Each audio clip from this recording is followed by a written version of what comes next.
Hello. Welcome to our meeting, another meeting at Global Thursday Talks.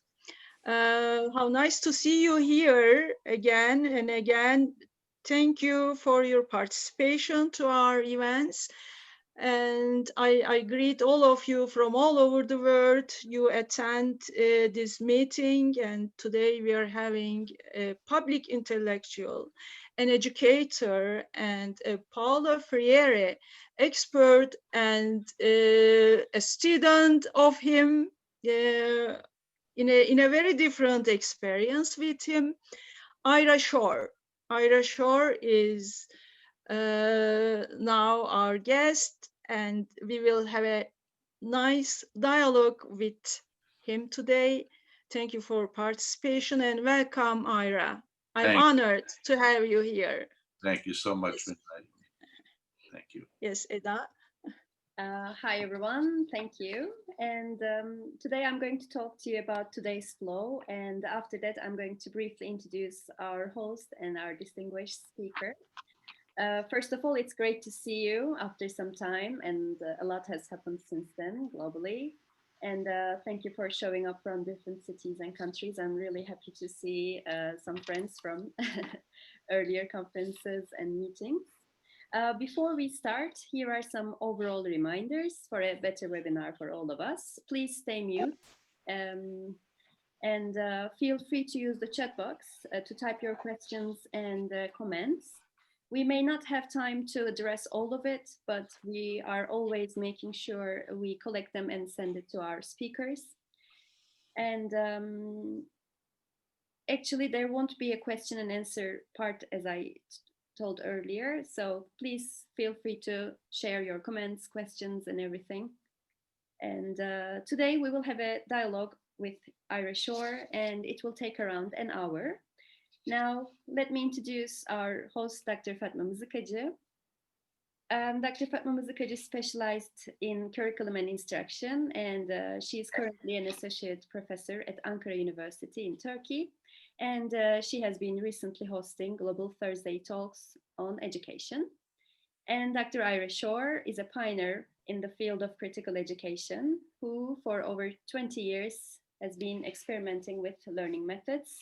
And his work creatively adapts the ideas of Freire for us, for educators. And he's a professor at the College of Staten Island, City University of New York. In collaboration with Freire, as Fatma Mızıkacı mentioned, they co-wrote A Pedagogy for Liberation.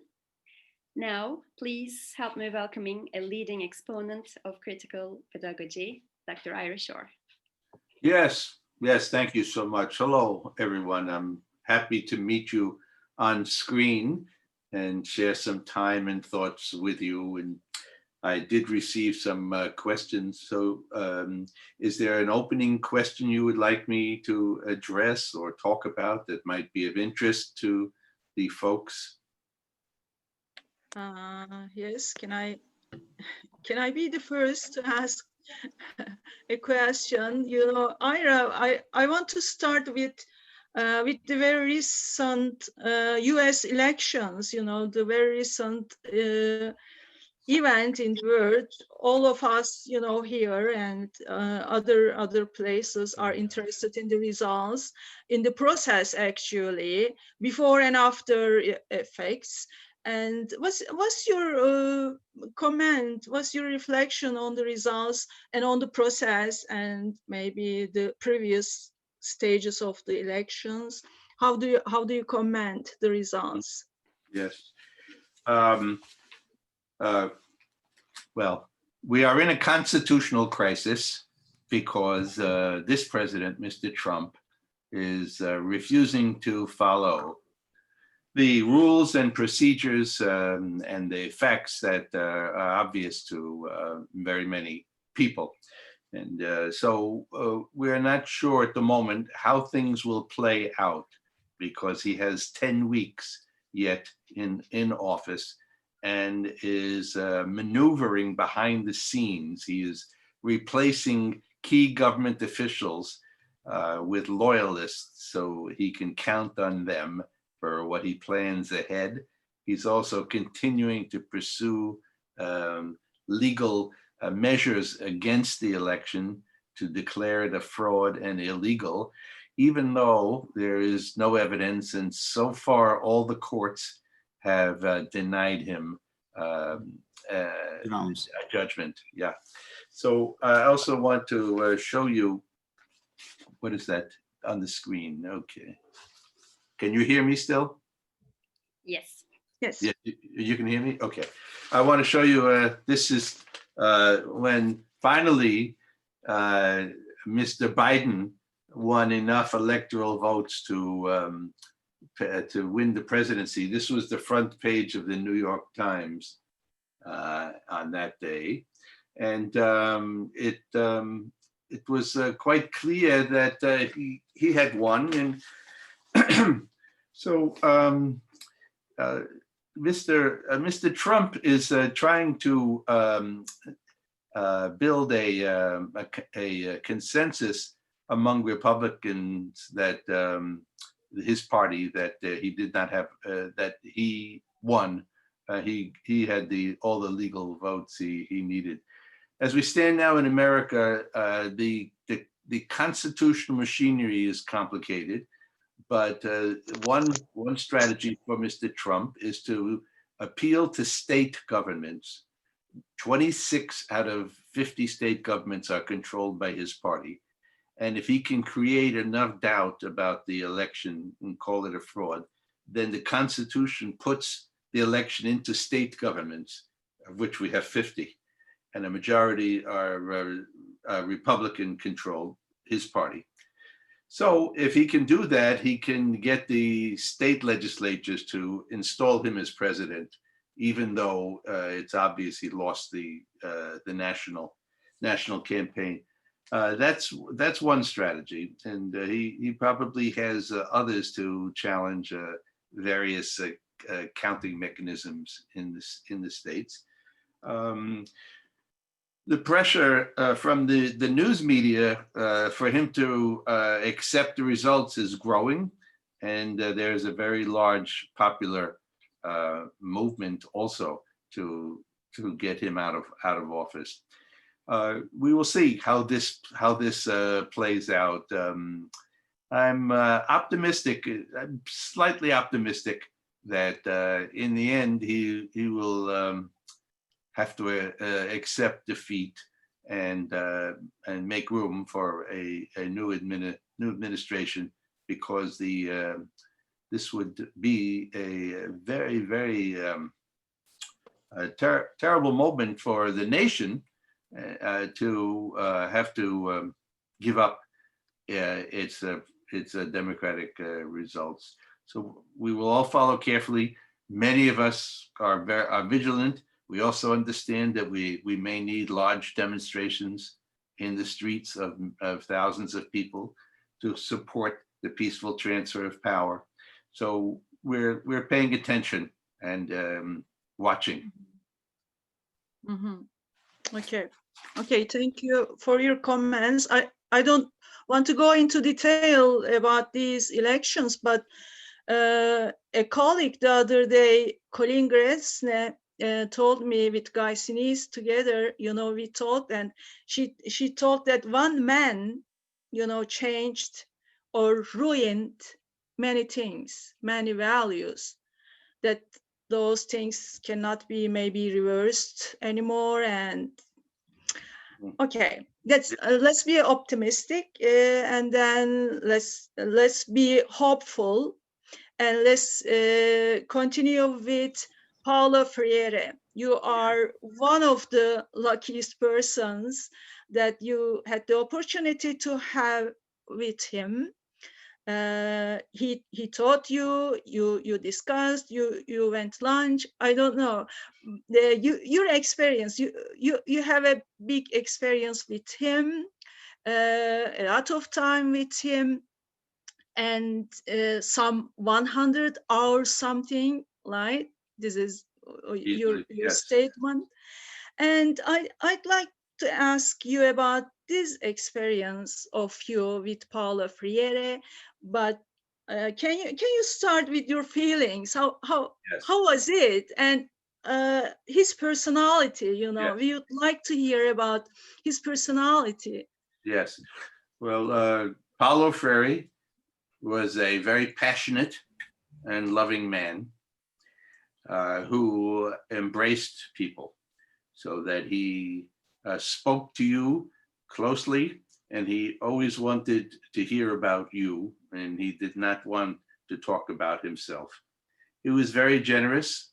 He was open to questions, and it was a great pleasure to be around him, because he had a very unusual experience in politics and education that is that all of us can benefit from by hearing the stories and knowing how he reacted here and there, and to get clear about what it means for what kind of power does education have? Where does education, where is education located in society? And how then do we operate as educators inside that subsector? So I heard him talk year after year about that, and it clarified for me my understanding, where when he would often say that, in his words, he would say, education is not the lever or lever that can change society. It is not the tool. It is not a tool powerful enough by itself to transform society. And there are other sectors. Yes, what happened? Hello, can you hear me still? The newcomers, yeah, I'm Oh, muting them. We can go on. Thank you. can you hear me? Because I can't see myself on the screen. I see a picture of a young woman. Yeah, we can hear you. Can you see me? We can Okay. hear. Yes. Okay. We can see and hear you. Okay, thank you. It led me to think more deeply about what is power, and then how to think about power at the classroom level, and then all the levels outside the classroom. I had to think more about power. And for example, it became clear to me talking with him that there are 4 sectors of society that are the most powerful and that are the levers for transformation, for opposing injustice.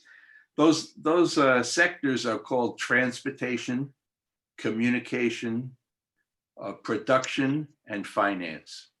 Those are the 4 most powerful sectors of society, where change in any of them, or opposition in any of them, could have a much more dramatic effect on power relations. Now, there are other important sectors besides those 4, and Paulo worked in education, but we could also say out loud that, for example, recreation is another important subsector of society. And we have seen in America here, the recreational sector become intensely politicized in the last 4 or 5 years with the Black Lives Matter movement. And when the professional athletes start wearing messages on their shirts, or refuse to stand for the national anthem, or talk against police brutality, we can see that even though a subsector like recreation can be very disruptive to the status quo.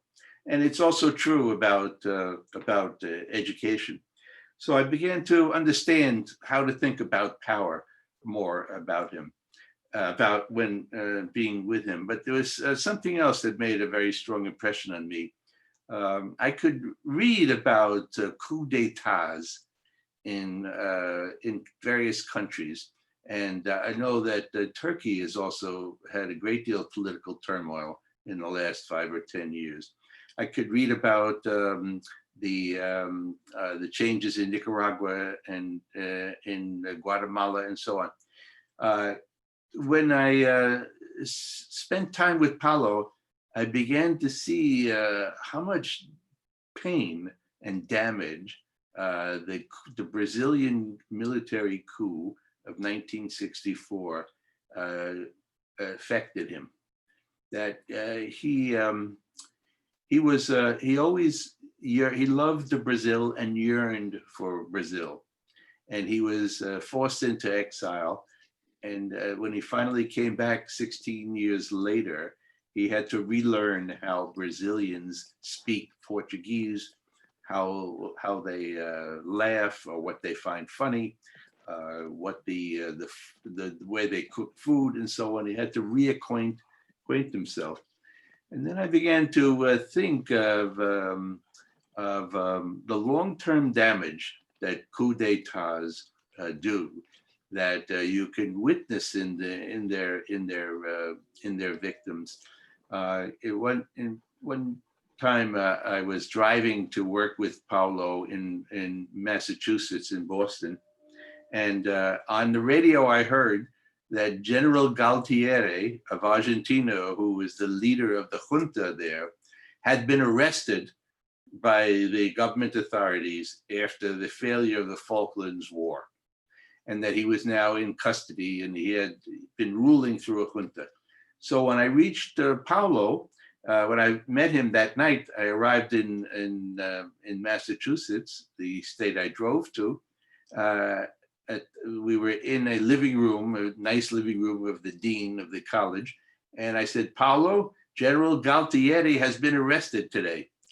And at that moment, Paulo leaped off the sofa.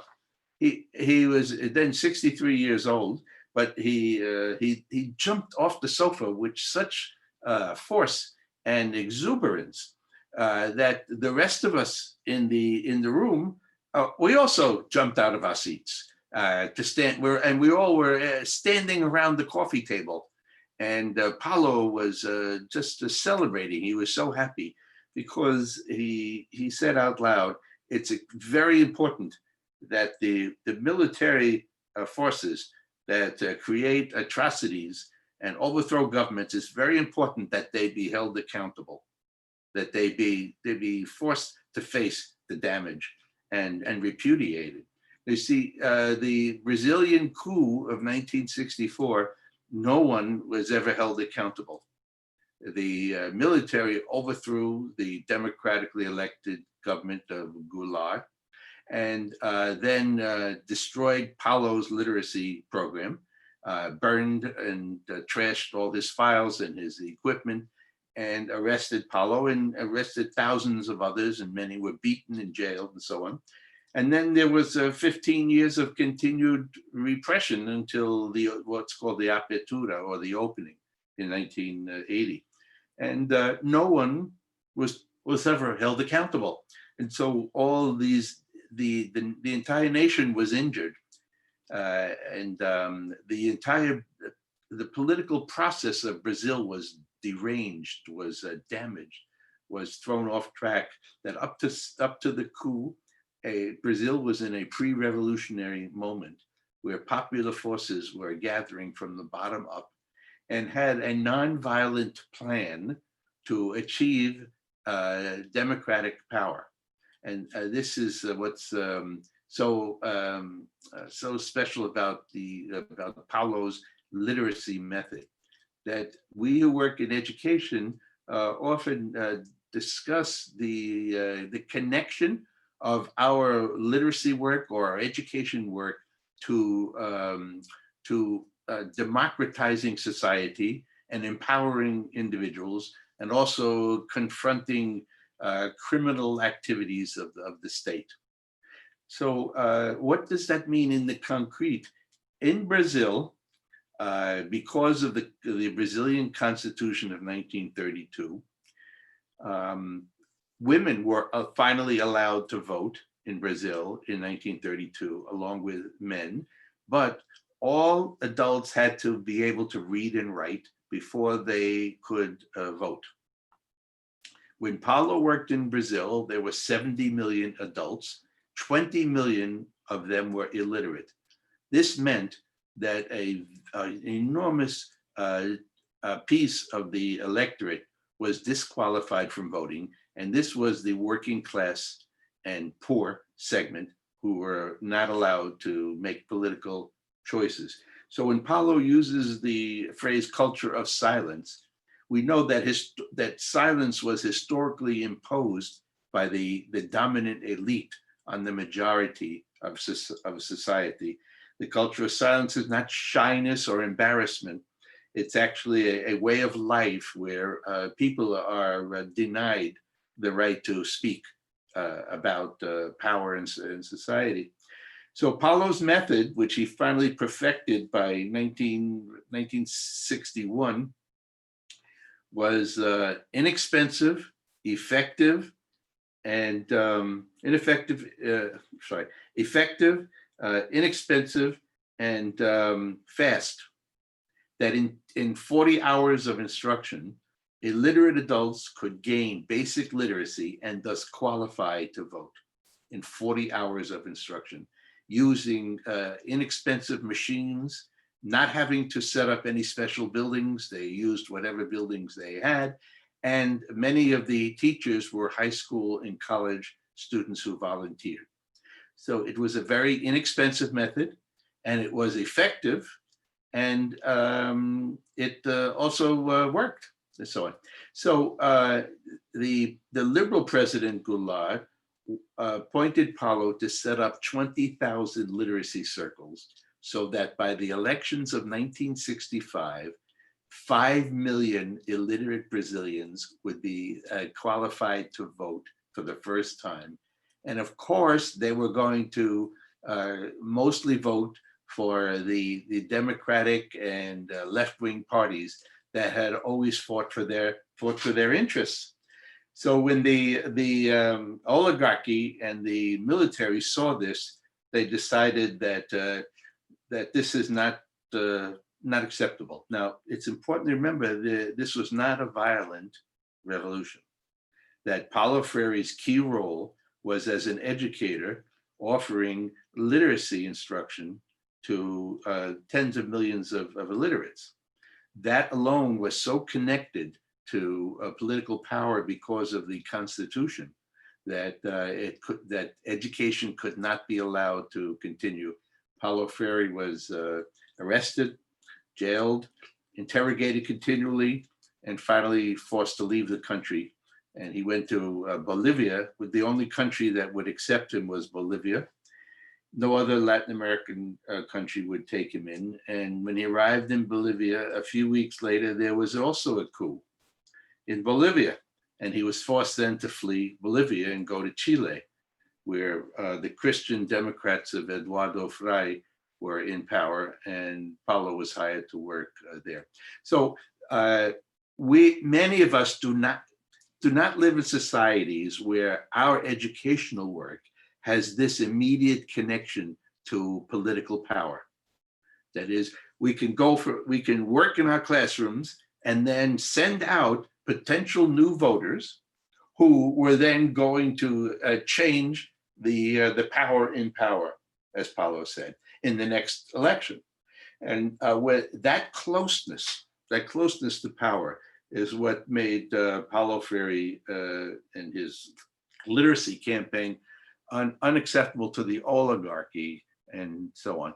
Now, most of us work in formal education, that is in institutions, like in schools and colleges, who study Paulo Freire now. So our great challenge is to figure out how to move a method that was developed for adult illiterates in adult education into classrooms in formal education. And that's what I have worked on mostly in the last 40 or 50 years in trying to do that. But what sticks with me is the pain, and it created a sense of like urgency and responsibility in me. That soon after Paulo jumped off that sofa when hearing that the general was arrested, I was having dinner with him and his first wife, Elsa, in their apartment at the college in Massachusetts. And Paulo and I went shopping that day to buy food for dinner. And we came home and Elsa cooked dinner, and then she was tired and his wife went to sleep. So Paulo and I did the dishes, And then we sat down to watch a movie. The movie happened to be called Judgment at Nuremberg, which was made just around the time of the coup in Brazil. But it tells the story of the trial of the Nazi leadership in 1946 in Germany, in the town of Nuremberg. And as we're watching it, I again saw the pain of the coup and of being forced into exile. Paulo was forced into exile at the very summit of his powers, and he was young and activist and achieving the most possible in his conditions, and he was forced into the vacuum of exile. So as Paulo watched the generals, the oppressive generals being again convicted and put on trial, he again became very passionate, very emotional. And he said, look at me, he said, look, I'm sweating. It was as if he was reliving the terror of having the whole society occupied by its military and men with guns knocking at your door. He was arrested by 2 policemen in June of 1964. That terror came back to him. And so another thing I noticed besides very close observation of how much pain Paulo lived with all his life, is that every time Paulo crossed a border, I would pick him up at airports, and he would fly in from various places, or I would fly into where he was. But that crossing borders, international borders, was always a moment of anxiety for him, because when he left Brazil, he left as an undocumented exile, and it took him a while to get papers that would make border crossings simpler. And so he retained this anxiety that until his feet were on the ground and he could walk in, he always had recollections of fear, of the fear of not being let through.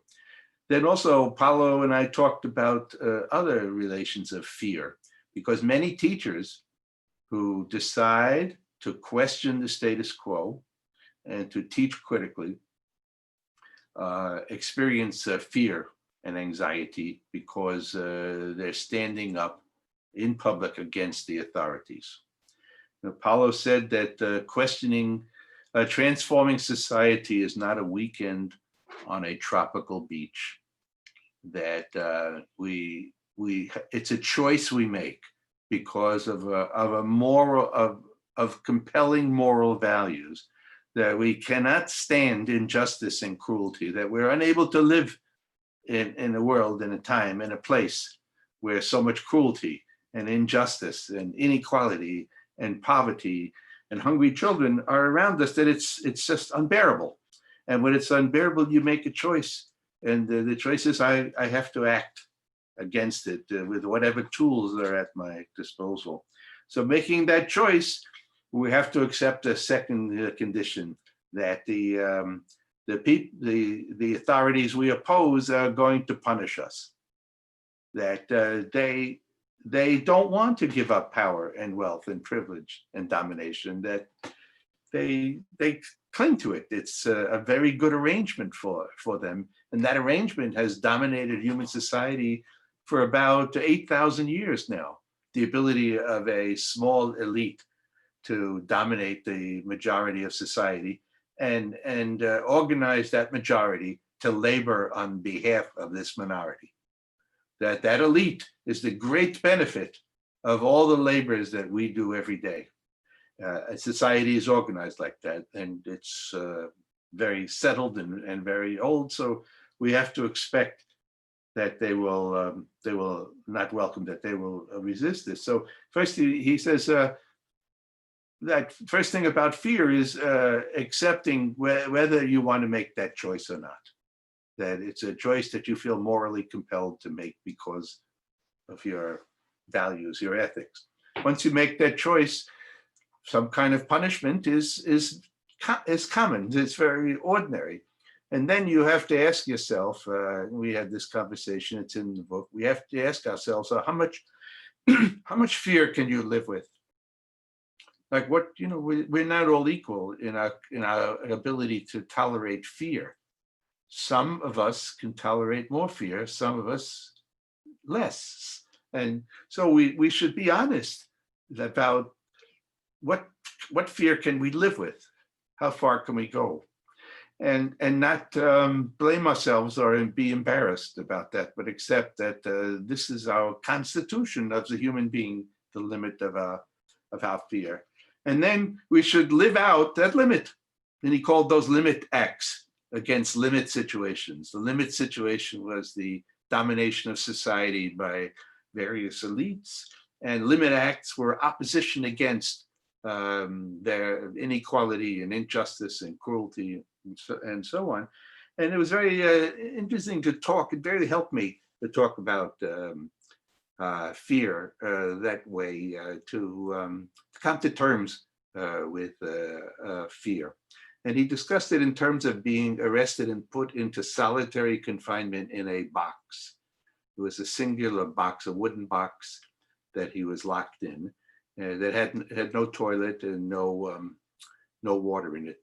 Whenever he had to use the toilet, he had to knock on the box and attract a jailer, and so on. And he was arrested for 10 weeks and moved from jail to jail. And when you're in custody, you can't see custody from the end backwards.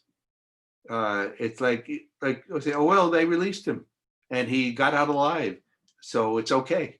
But it's not the way humans experience life. That you experience life forward to the end, and while in custody, you do not know if you will be assassinated, disappeared, tortured, attacked, interrogated mercilessly.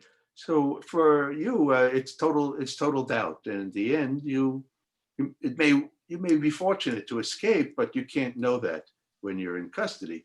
So he admitted that he had to measure and deal with a lot of fear along the way. So we decided to write a chapter on fear because many teachers who oppose the status quo become targets of their administrations and authorities, and are asked to leave their post. They're fired, they're punished, and so on.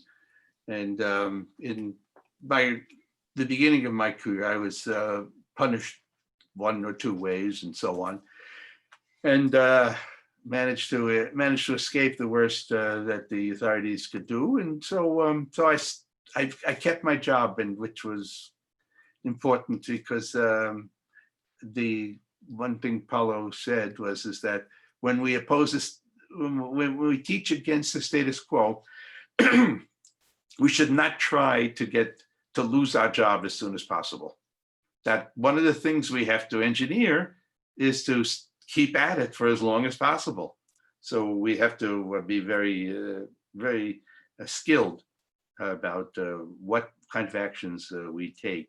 And he talked to me about what he called the Archaeology of Institutions, or to make a profile of power anywhere we are. And the profile of power is one of our first responsibilities as opposition educators. And that means first to learn the history of power relations in where we are. That in the recent past, what kinds of disputes and conflicts have taken place here and how have they played out? Then which people we're around have been on one side or the other? Who might we turn to as allies, and who must we be careful of as potential enemies, and so on? So that I understood that that I had begun as a young teacher without doing any of this, and that I was immediately in trouble. And I understood that there were steps and things I had to do that would that might have made things work better. Now, on the happiest side, I can also tell you that Paulo loved to eat and drink, and he loved romantic music, and he was a very sentimental individual. I went to Brazil after his first wife died, Paulo was terribly sad and depressed. And he said it felt like 100 people had left the house. He just could not accept the absence of the woman he loved and lived with for 42 years. And she had been so instrumental in his development. She had been his student when he was a 20-year-old teacher teaching Portuguese syntax to help his wife Elsa pass a test to become a school principal. All right, that's how he met, and so on. So I asked Paulo if I could come down to Brazil and stay with him. He said yes. So I flew to Sao Paulo, and I stayed with him for a while. And it just by chance, it was my birthday. Just by chance, when Paulo heard that it was my birthday, he made 3 birthday parties for me, 3 nights in a row, and I finally discovered how Brazilians party, how much they enjoy like food and dancing and music night after night and different. It was one of his graduate students made one of the parties for me, and there was another side that to being Brazilian, that was not only being surrounded by these oppressive politics, but also that the popular culture was very very vivacious, very lively, and loved to laugh and dance. And Paulo was like that, and he eventually fell in love again, and with his second wife, and they came to New York for their honeymoon. So I spent a week or more with them on a honeymoon. I was not part of the honeymoon. I was only there I bought theater tickets. I took them to concerts. I found new restaurants and so on. I also arranged talks for Paulo and this and that.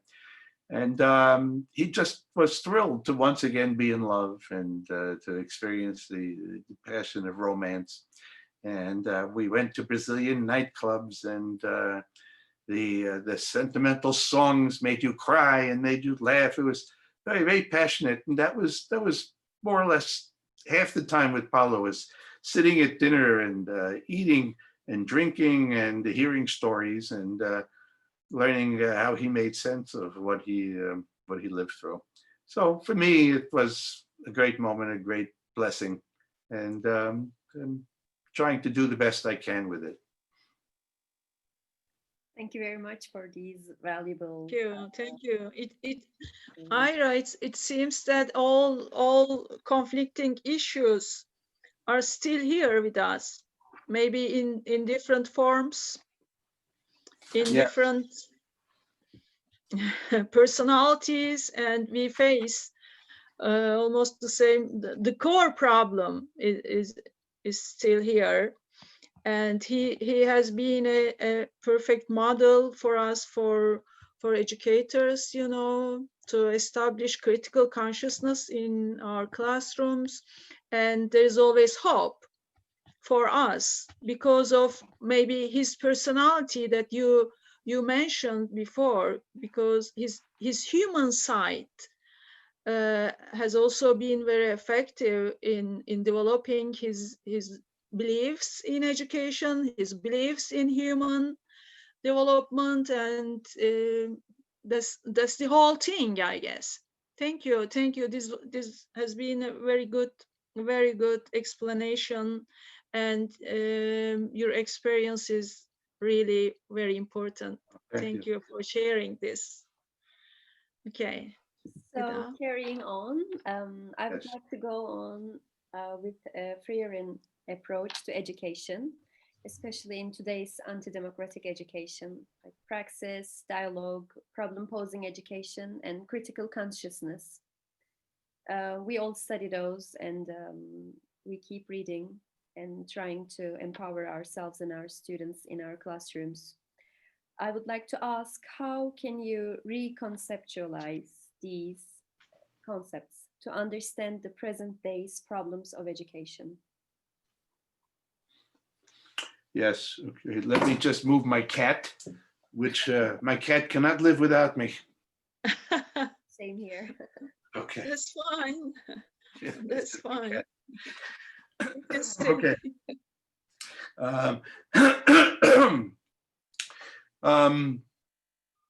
Education has always been anti-democratic.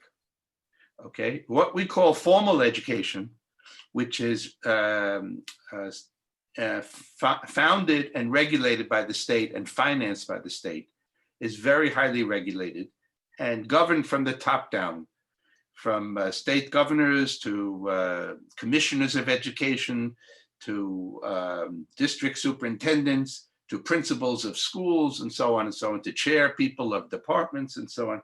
So from the beginning, formal education based in institutions has never been organized as a democratic operation.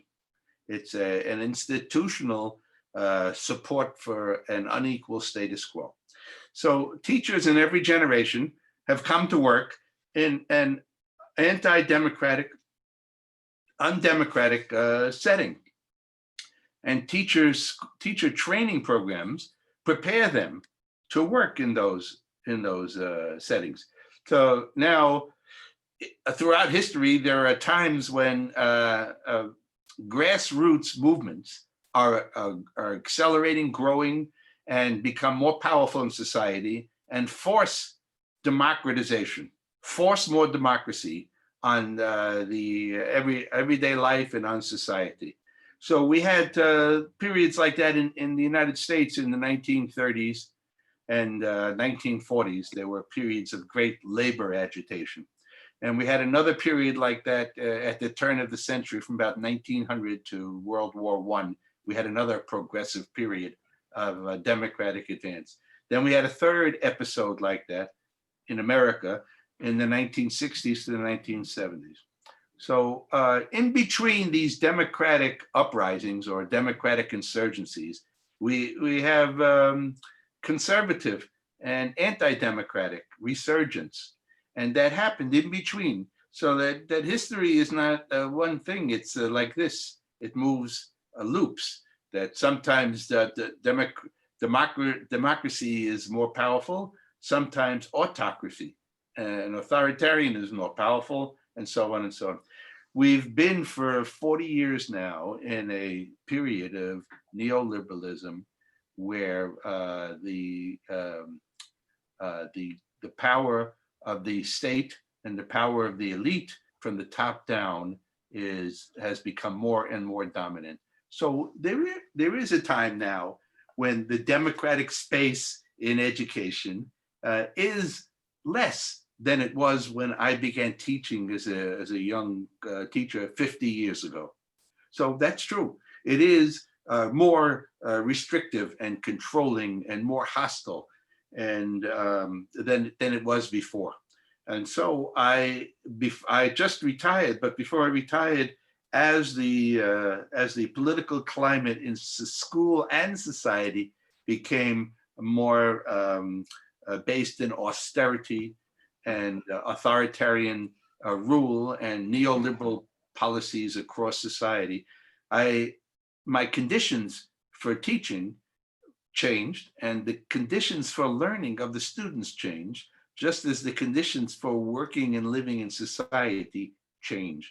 That we had the best time for the working class in the United States was for just after World War II to around 1970.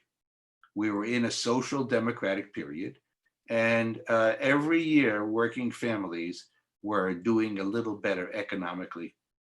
They had more, and so their family incomes and conditions improved. That froze in the 1970s, and then and began to reverse in the late 1970s, around 1980, and has accelerated for 40 years since then. So as conditions for teaching and learning decline, that we have to adjust our practice to our situation. That what Paulo tested or developed was what he called the situated pedagogy, a situated practice. That the context teaches us, tells us what kind of teacher to be, how to teach, and what to teach. So in Freirean education, there is a very important question that I learned in working with Paulo for so many hours. The first question, well, in chapter 2 of Pedagogy of the Oppressed, the premier question that Paulo poses is this, that teachers and students have to overcome the contradiction between them. That when we come to teach, we have to accept that the long history of an undemocratic institution to which we devoted our life and labor is basically organized in an undemocratic way from the very beginning. And that lack of democracy means that teachers are developed as the officers of the institution who have to transfer the official pedagogy and habits of being a student and a person, transfer them from the syllabus to the student, what Paulo Freire called banking pedagogy. So that's been the predominant demand on teachers, the expectations of what it means to be a professional educator, to transfer the official syllabus, official knowledge and habits to the students. That by definition is the undemocratic way to establish a school system. So in a time when the attack on democracy becomes more powerful, we have to adjust our teaching practice to cope with it, to deal with it. So I can say that around the turn of the century, it was becoming more and more difficult for students, for my working class students, to attend college and also to find time for study, and they were being harassed economically. They had to work 2 or 3 jobs to make a living. They had to do a lot of commuting, and the price of all the cost of living, the price of all the commodities and services they needed were rising while the wages were frozen. So this created far more stress among students than when I arrived in 1970. 1971, we were still in the sweet honeymoon for working class in the United States, when family incomes and worker power was still strong. The labor unions were still strong, and so on. By 30 years later, the situation had turned upside down, and the students were being pressured greatly to pay more for school, more tuition, more for textbooks, and so on, more for transportation to the college, more for lunch, and they were very unhappy, unsettled. So I had to change my teaching, and there was a tremendous pressure on educators everywhere to become what we call vocational or occupational. That is, the pressure to make schooling pay off as quickly as possible with a paying job, thanks to your credential from school or college. Because of the credential you won or you achieved, you can go into society and qualify for a higher paying job. That pressure has always been on working class students, but it was now exaggerated and magnified because of 40 years of neoliberalism, where the cost of everything went up and the public sector was starved and impoverished.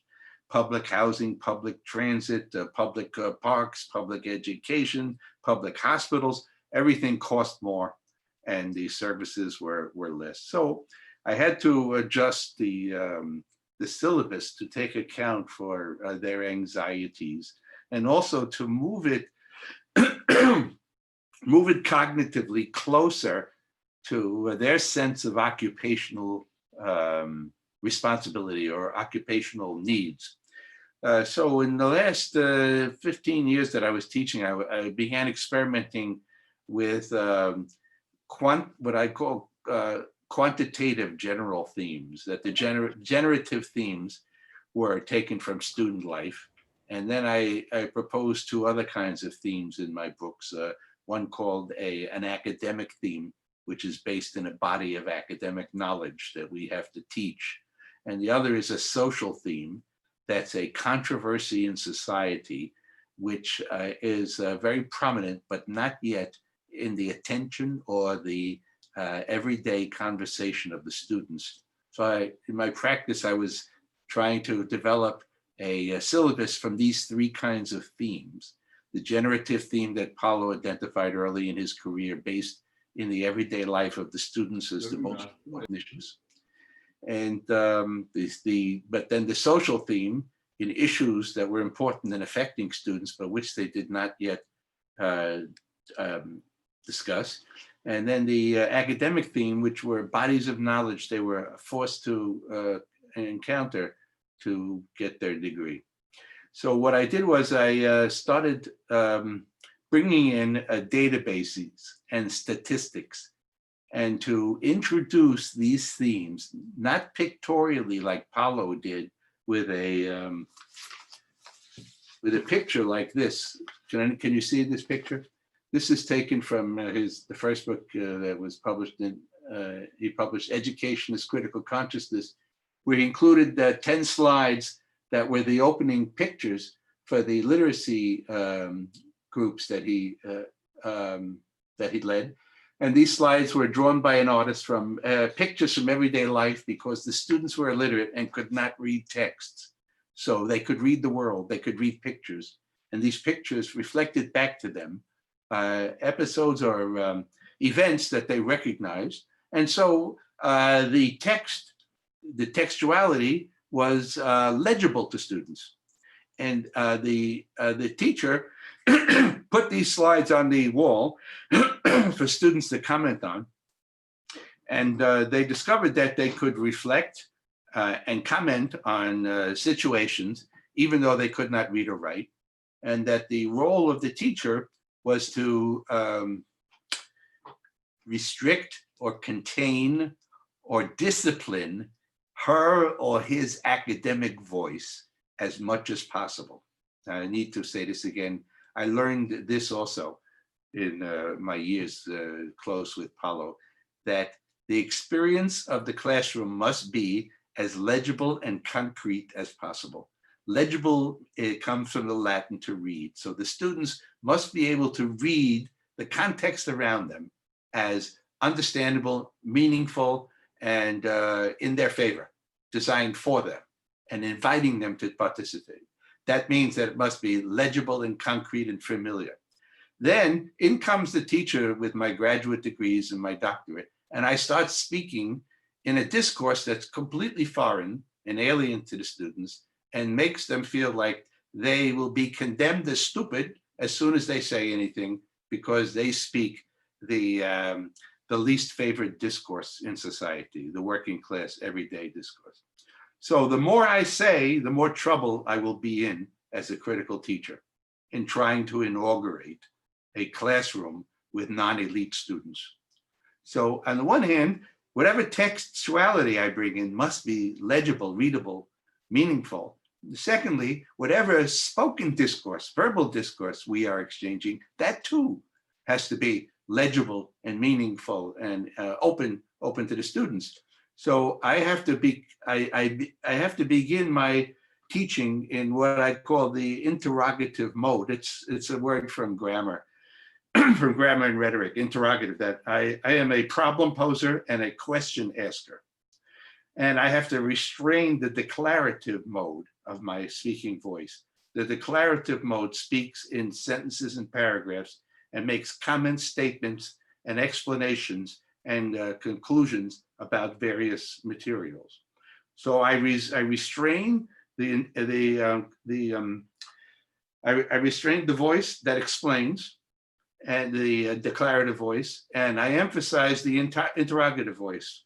So when Paulo's literally, this copies for my formal classroom what Paulo practiced with the non-formal adult education, not in the school. So when the literacy teacher presented a slide like this for a student discussion, the literacy teacher would ask, what is this? What do you see? Who are these people? What are they doing? So do you hear? It's all in the interrogative. And questions cue those who we address that it's their turn to speak or to address the group. That discussion now involves their declarative statements. I speak in the interrogative. As we go down the process, excuse me, 1 minute. Here's my word. As we go down the process, I earn the right to be declarative because I have democratically disciplined my academic voice. This is what the practice of democracy looks like in a classroom. If I agree, if I'm capable in disciplining, democratically disciplining my academic, elite, professorial, teacherly voice, then as the dialogue develops, mostly from student declarations or comments, at a certain moment, I have to take a risk and intuit that, I can elevate my declarative profile because the students have been invited and seem to be voluntarily participating and debating and discussing. And I've launched a process which makes room for me, the teacher, to speak in the teacher talk or teacherly voice. Now, there is no rule when that moment happens. Do you understand? That this is why teaching, as Paulo said, is an art and a science. That we have to intuit that a certain opening towards dialogue has begun in the classroom, initiated by the teacher and then propelled by the students. At a certain point, it makes room for the teacher's knowledge. And see, look, I know a great deal, and none of us should be educators unless we do know a great deal. And we have to know things that are worth sharing. And if we don't have that, then we should change jobs and do something else. So the next question becomes it's not that the expertise of a teacher is irrelevant. It's incredibly relevant, but there are several kinds of expertise. One is initiating a dialogue with basically alienated and silenced non-elite students, and then figuring out how to speak your expertise into that ongoing dialogue so that it remains legible, meaningful, and respectful for the for the other students who do not talk like us, like me.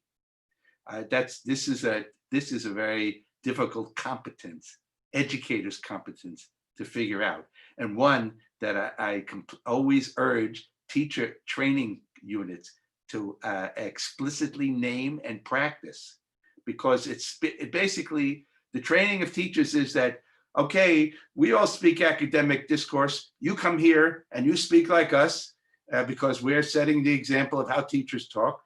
And then I say a lot and I transfer my expertise to you. And then when you become a teacher, you go to your classrooms and you talk like I did and you transfer your expertise to them. So that's the professional model for teacher professionalism that dominates school systems all around the world. It's the standard model. Freire called it banking pedagogy. I've just elaborated how it functions rhetorically and so on. So knowing that, I now have to transform myself. So I hope folks understand that critical pedagogy and Freirean pedagogy is not a conspiracy against students where we're going to try to do something to them. But the first person that must be transformed and redeveloped is myself, the teacher, to become a teacher capable of managing this mass setting into some kind of transformation that has a goal at the end. And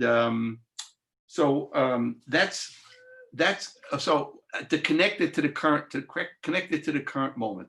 I noticed that students are under much greater stress, and that I am receiving memos and directives to teach much more standardized manner, to teach a required reading list, and to teach students in elementary school to take standardized tests.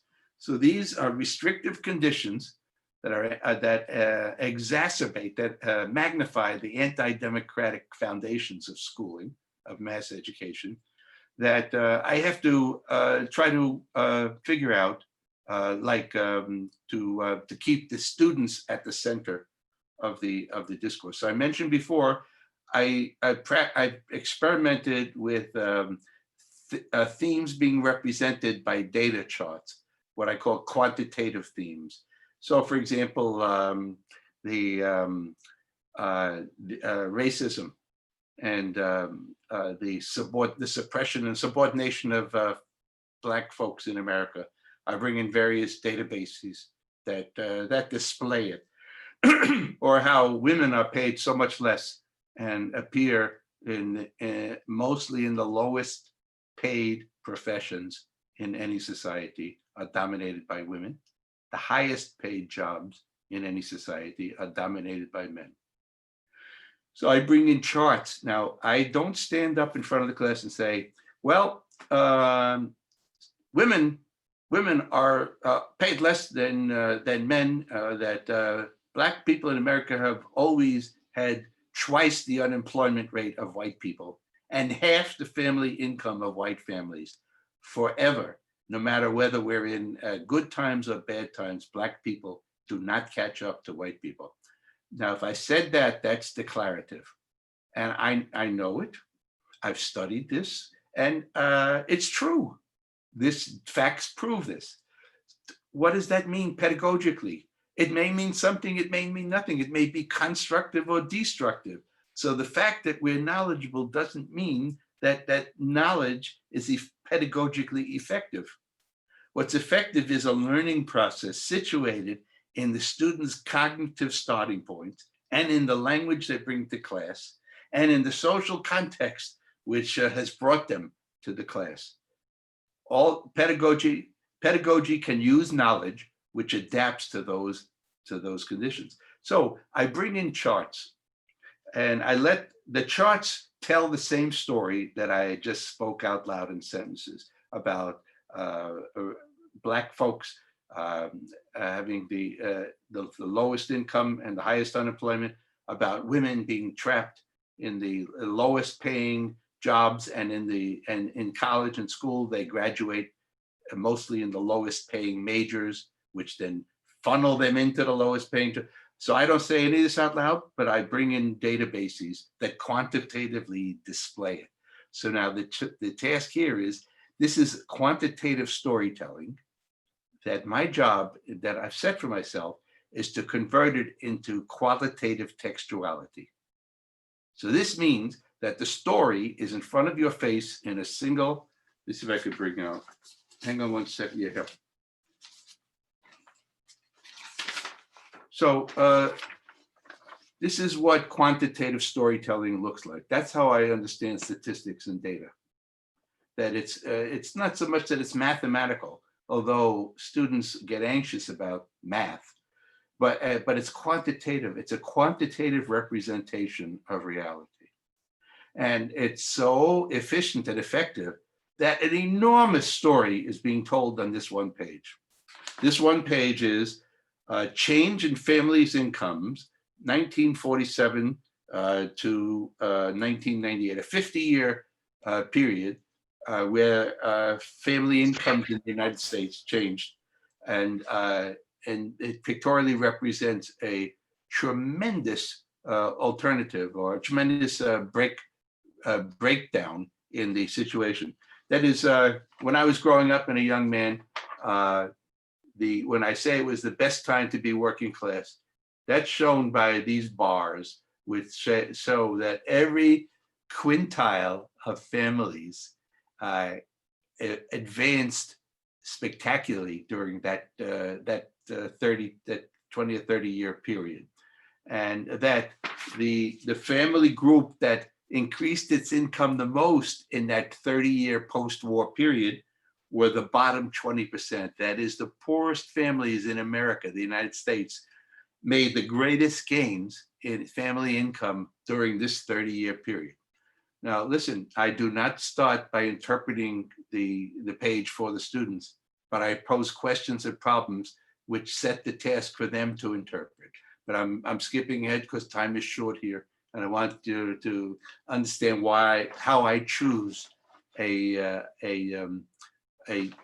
page like this and what it means to be a quantitative theme or a quantitative storytelling. Then after 1980, this is how family income developed for the next 20 years.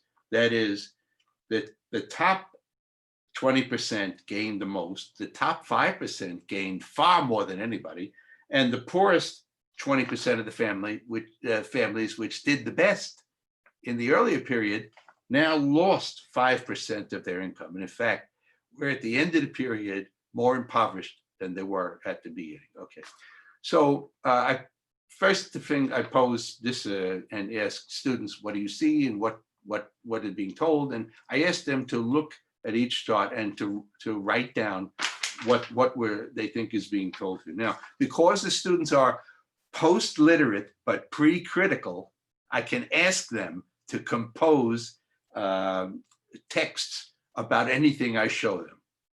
Now, to be post-literate is a tremendous advantage. So I ask them to practice writing. Then we do various literacy activities and what they wrote. Then we have a discussion on how they read.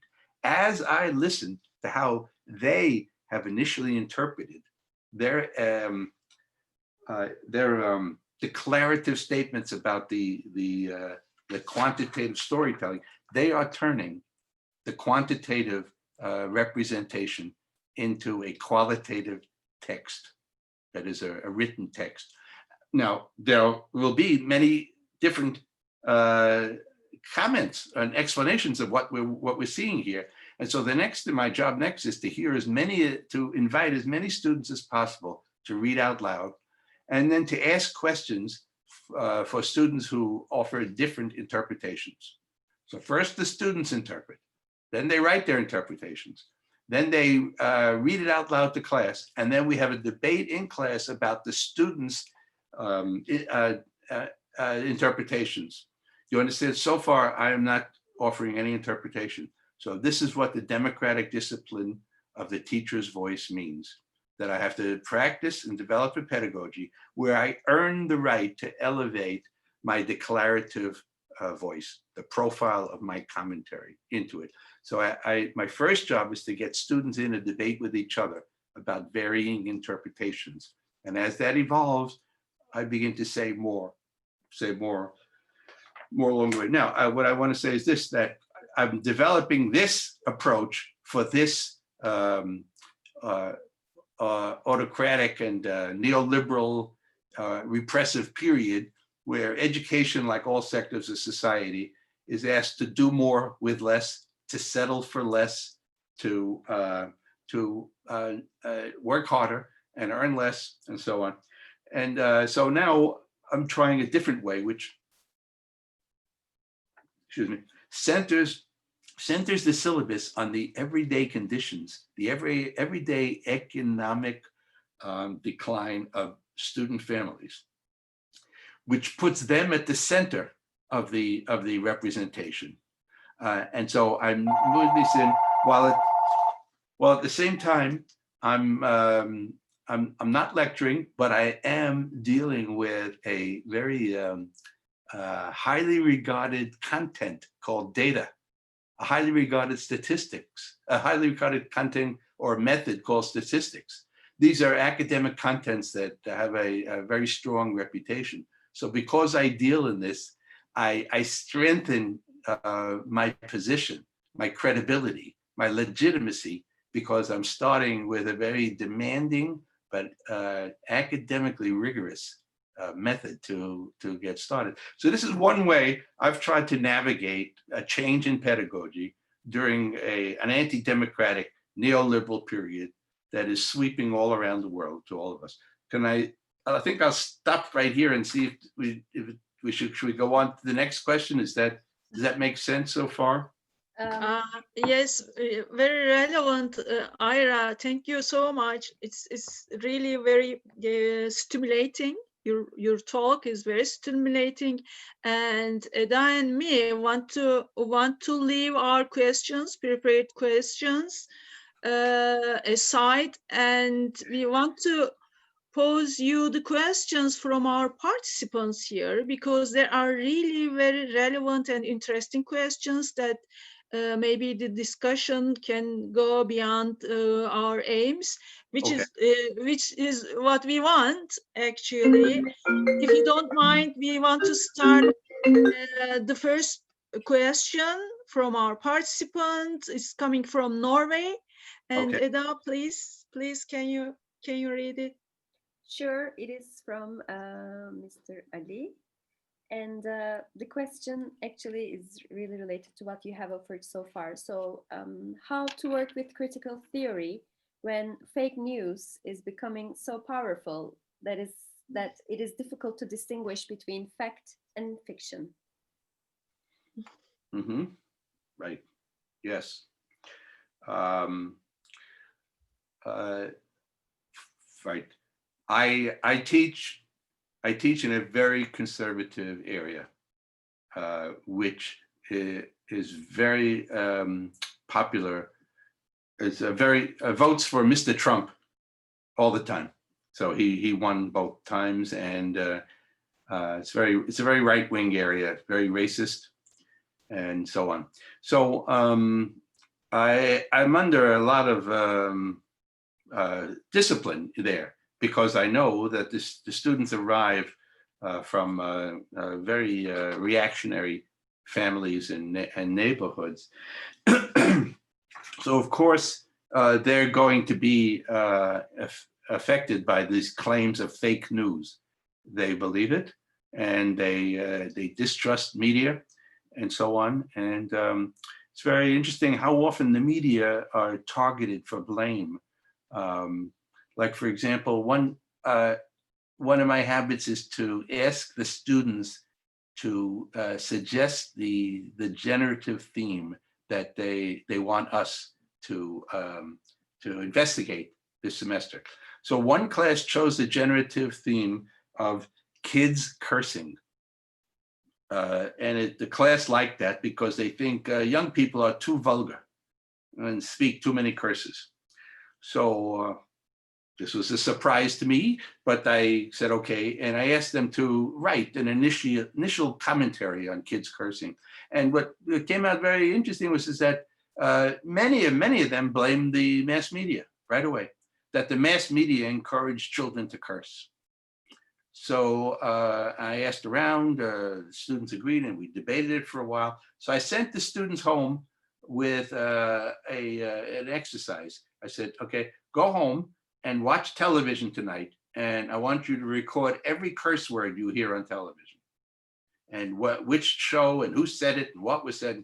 So when they did that, it turns out that on HBO now, on cable TV, there's a lot of cursing. But at that time, cable was very, very modest, a very small feature. And in fact, on broadcast, on network TV, there's very little cursing, and it's hardly any. And when someone curses on network TV, they apologize, they're suspended, and they're fined on the network TV, on what's called VHF. But once you go into cable, you can curse all you want, because now it's not what's called in the law a common carrier. Common carrier are all the networks, radio and television, that are licensed to send their signals over the airwaves. The airwaves of the airwaves of the world contain electrical charges that can host transmissions. That's radio transmissions and video transmissions. If you use them, that's a public possession. And so you must follow public standards in America. Public standards mean no cursing, no vulgarity, no nudity, and adult theme shows must be on after 10 p.m. when little kids are asleep. That's on VHF, common carrier. Once you go to cable, it's now a wire in the ground or a wire on a pole. And a private company puts up that wire, not the state. And then the private company charges you for receiving it. So now it's like an individual choice. It's not generally available to everybody. Once that happens, anything can go. Nudity, cursing, all kinds of odd situations, whatever. Okay, so, but at that time when this question came up, there was very little cable TV. So the students really found that there was very little cursing on TV. So why do kids curse so much? Why does that happen? Who's responsible? How does that develop?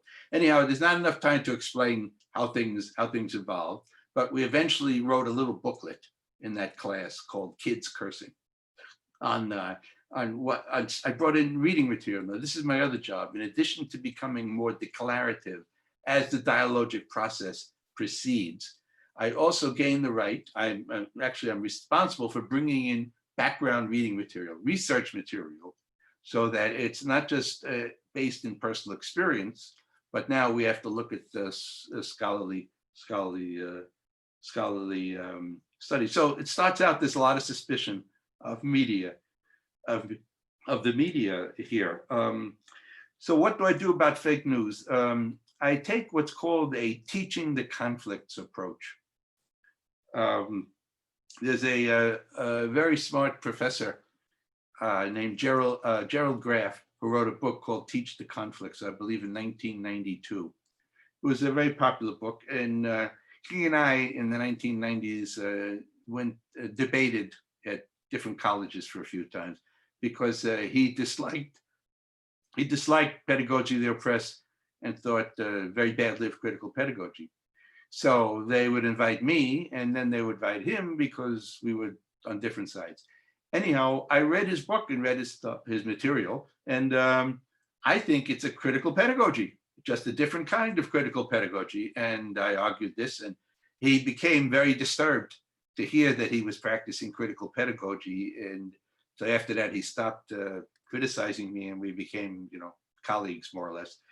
But well, here's the method. The method is that let's take a conflict in society, or a contentious issue, like left-wing, right-wing, liberal, radical, conservative, taking different positions. We bring in on a specific topic, like should abortion be legal, or has society improved for Black people in the last 50 years. So let's say we take a contentious issue like that, or do women have as much freedom in society as do men? So my job is to collect material on different sides of the issue and bring it in, and that I teach the conflict. This is a conflicted issue. This side says abortion should be illegal for this. This side says abortion should be legal because of that. So now that's one way to avoid, in a very repressive environment, being accused of propagandizing, because you're bringing in a spectrum of political opinion on any issue. So it's much harder for the authorities to condemn or punish you for bringing in critical material, because it's accompanied very carefully with mainstream material. So that's the first thing I would turn to. Teaching under we're in a period of austerity. Teaching in this kind of period, I would turn to that. I would also keep emphasizing that every claim that students make, like a claim that one student made a claim that, let me see if I get it right. I want to remember it. Yeah, that Black people don't like to live in cold places. And that's why places like in America, like Iowa and Vermont and Montana are 95% white, because Black people don't want to live in the cold. They don't like the cold.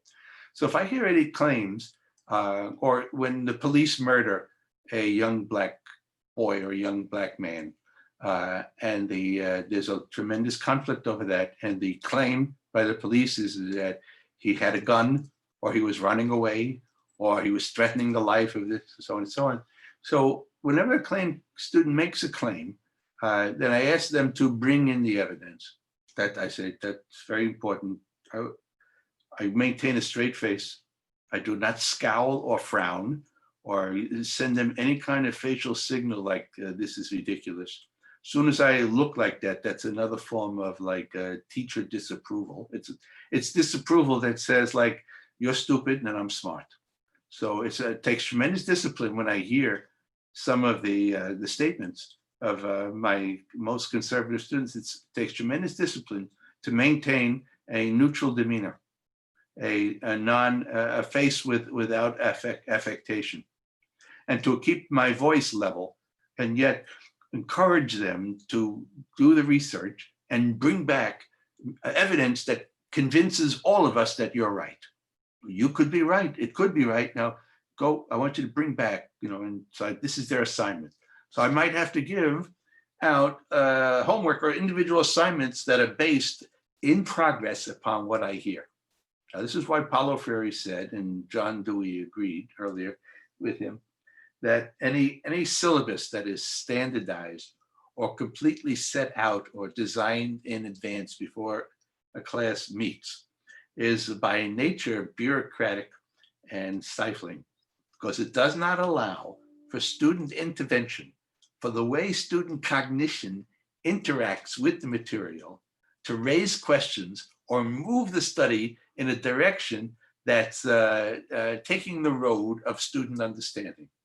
If I must do this in next week, and instead of saying, okay, I heard what you said, you say, the policeman feared for his life, that's why he killed the boy. Okay, go out and bring back the evidence that proves this. That's a second method that I would use. And as part of this, I would organize the students into debating teams on different sides of the issue. Now, what I'm trying to do is to question the status quo and raise critical thinking at a time when the institution and society are hostile to it, and in which the students have been captured by various propaganda memes like fake news. Does that make sense? Is one way of proceeding. The other thing, yeah, I'm sorry, go ahead. Yeah, please go ahead. Okay. Yes, Ira, this is really very, very interesting and very stimulating to listen to you, but I'm afraid we are over time, and Out of time. Our participants are sending so many questions, very interesting questions and comments, all positive. What should we do? I don't know. What's your timing? Oh, I your can timing? stay. If you're able to stay, I can stay longer if you like. Okay, let's take. Okay, let's take one more question from Guy Sinise, if you don't mind. Right? Okay. Yes, I'm happy to have another question. Thank you. Okay. One more question, maybe. Okay. When we talk about Freire and approach and Freire, we inevitably talk about language, and you have just offered some amazing, techniques. Sorry. As offered by Guy Sinise, here is a question, a challenging question, really. In social cultures where students expect declarative lecture style pedagogy, does interrogative style lessen the teacher's authority? What would you like to say about that? Yes, I understand the problem. In my classes, in the last 20 years, more and more non-native foreign students are showing up. These students are far more traditional than native American students. They behave with far more respect in the classroom, and they expect the teacher to own all the authority. So their habits are from traditional societies, traditional cultures, where young people are listen to older people and respect older people for imparting knowledge and wisdom. American students are more skeptical and cynical. At the same time, they can be less critical. This distinction is a little difficult to make, but you can be cynical and skeptical, but not critical. That is, in America, generally, people do not like authorities, and they do not like the boss. This is a widespread feeling in the working class and even in the many middle class places where authority is disliked very deeply. But on the other hand, if you attack authority or embarrass authority or disrespect teachers or policemen or priests or bosses, you will be punished. So there's a price to pay for your cynicism of authority, your dislike. So the smartest of the students don't say disrespectful things, the American native students, but they just more or less ignore the teacher. So that as soon as the teacher starts speaking, many of the American students, the Native American students, stop listening. And that's the way they express their disgust, cynicism, and skepticism of the teacher's authority. Schooling has not been good to them so far. They've spent many hours sitting in chairs and doing homework and have not gotten very far. And here it is again. So they are disgusted and fed up with the schoolroom. So some of them are disruptive and disrespectful, and I don't allow any of that in my classroom. And so if someone is disruptive or disturbs the class, I speak with him or her outside class and tell them I will not allow them in class if they do that again. And I throw them out of class because I understand why they behave like this, but they can't treat me like that. It's dehumanizing, and I won't take it from them. Now, the foreign students, non-native students, are generally very quiet and pay attention to the teacher. So they expect the teacher to keep talking, and so on. So it's been a challenge, especially in the last 20 years, to how to bring the traditional students who respectfully listen to teachers into a more active role. And what we know in cognitive psychology is that the more interactive you are in any setting, the more you're going to learn. Because the more you're exercising your understanding, your examination, your observation, you're testing different theories in your head. So it's extremely important that students become interactive and participatory. So what I do is the problem posing method is ideally suited to get students to be more cognitively active, because since I speak in the interrogative and restrain the declarative, I'm constantly posing questions no matter what's going on. And the question is an invitation for student activity. So I'll pose a question, and then I'll say, please take out a piece of paper, and I'd like you to write your thoughts for 5 minutes on the paper.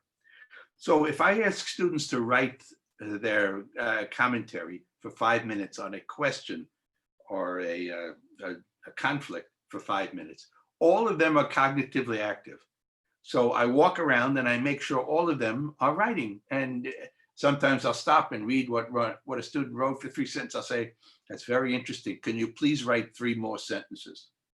And that draws out more activity from the students. Okay, after 5 or 10 minutes and they've written, they all have their own texts.